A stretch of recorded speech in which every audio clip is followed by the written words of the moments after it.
Con esto de la independencia a veces se dramatiza excesivamente, digamos, por unos y por otros. Desde el año 1945 se han creado más de 120 estados en el mundo y esa parece ser la tendencia general, es decir, que no es ningún drama que se crearan nuevos estados. Algunos nos quieren hacer creer que una independencia de Cataluña desde el punto de vista económico sería una catástrofe.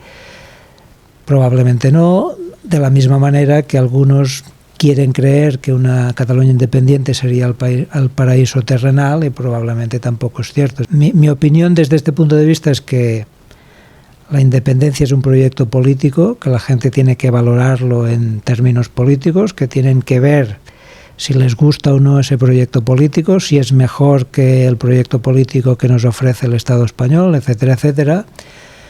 Y a partir de ahí yo creo que los riesgos económicos que se pueden producir serían perfectamente asumibles, es decir, incluso quizá con una buena administración, y si hubiera un entorno, digamos, de cooperación, es decir, que no hubiera un trauma por lo que respecta a las relaciones entre Cataluña, España y el resto de Europa, pues probablemente los catalanes podrían salir ganando económicamente y desdramatizar desde el punto de vista de, conflictos emocionales que yo creo que en principio deberían ser mínimos. Es decir, a veces dicen, es que tengo parientes los tendrás igual, y la gente tiene que decidir. Este es quizá el principal argumento.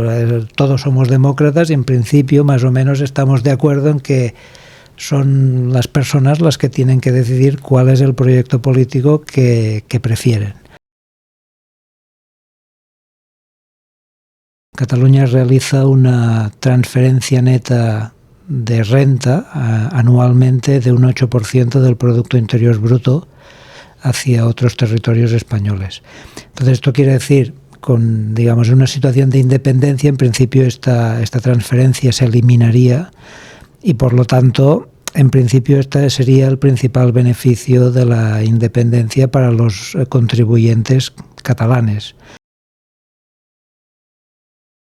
Las relaciones comerciales, por ejemplo, se podrían ver alteradas y ha habido, digamos, casos en los que, por ejemplo, en el 2005 se produjo durante la negociación del Estatut de Autonomía pues un boicot o un llamamiento al boicot de productos catalanes, y actualmente parece que sucede un poco lo mismo.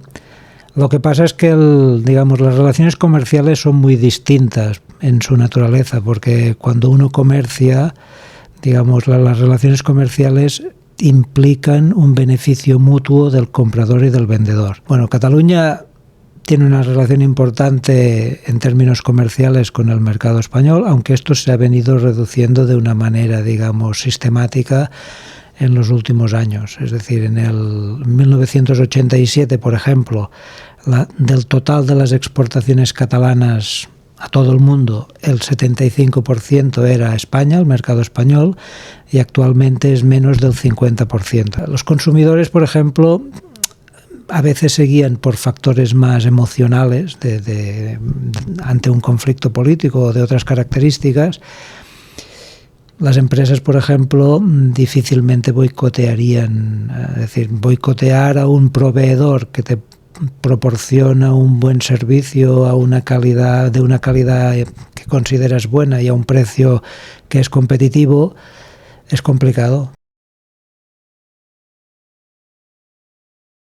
Hay juristas que defienden que por un principio de continuidad y por el hecho de que los ciudadanos catalanes ya son europeos y de que la Unión Europea muchas veces, digamos, toma decisiones aplicando un poco el principio de que se perjudique lo menos posible a los ciudadanos, etcétera, etcétera, que debería ser, digamos, relativamente fácil que Cataluña se mantuviera dentro de la Unión Europea.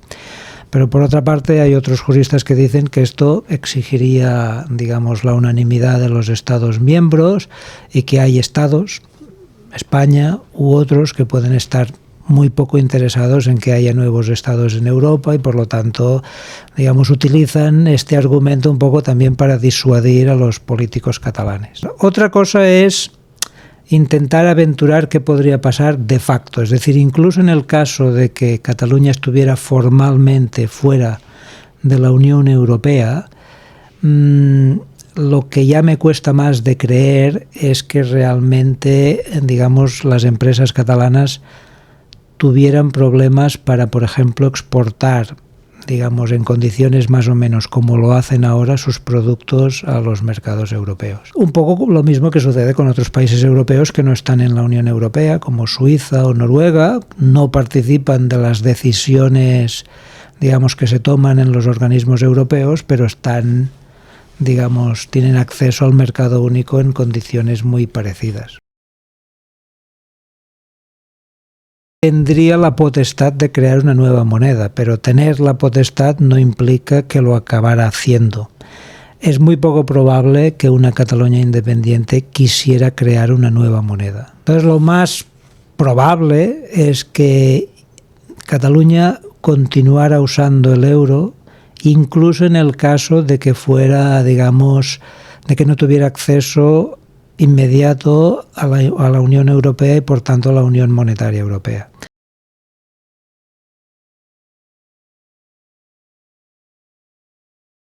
Lo que sucede en Cataluña, digamos, desde hace 25 o 30 años, se ha calculado que la media de esta transferencia fiscal es un 8% del Producto Interior Bruto. Por lo tanto, de manera sistemática, de manera estructural, con crisis o sin crisis, hay una transferencia de renta de más o menos esta magnitud. Bueno, ¿seríamos más ricos, digamos, si esa transferencia no se hiciera? Bueno, en principio hay que pensar que sí. ¿Nos habría afectado la crisis? Habría que pensar que sí.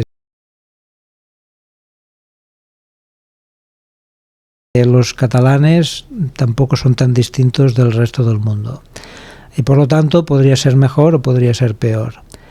Depende en gran parte del sistema institucional que tuvieran los catalanes, digamos, del poder judicial, de su transparencia, algunos argumentos nos pueden hacer pensar que quizá sería más fácil que hubiera una rendición de cuentas transparente de la administración, en el sentido de que lo que sucede actualmente es que nosotros pagamos impuestos.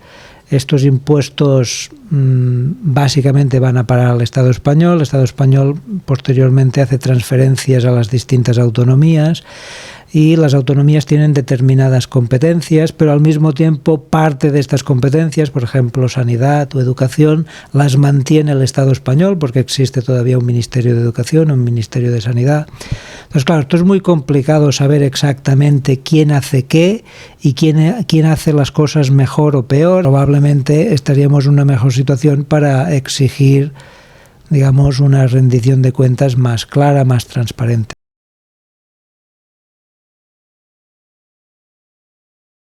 Es una buena idea desde el punto de vista del contribuyente catalán, quizá, pero es poco viable desde el punto de vista político, seguramente.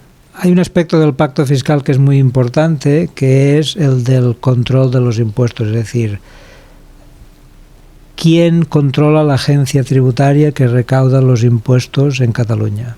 ¿Quién tiene la llave de la caja? Yo creo que el pacto fiscal tenía un problema político, y el problema político es que tú vas a negociar un pacto fiscal y si no tienes un plan B, si no tienes alguna amenaza creíble que puedas poner ante el negociador de la otra parte, pues te dirán que no puede ser y tendrás que irte a casa y ya está, no puede ser, ¿no? Entonces, negociar esto en estas condiciones era prácticamente imposible.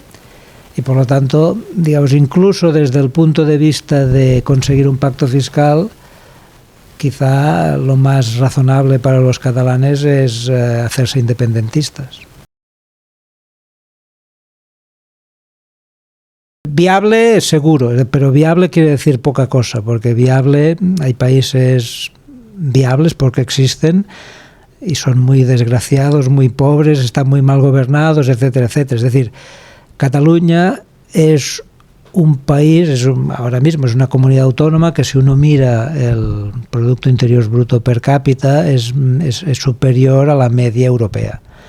Por lo tanto, si un territorio que tiene una economía diversificada, más o menos moderna, con una renta per cápita superior a la media europea, etcétera, etcétera, no fuera viable, tendrían que explicarme muy bien por qué.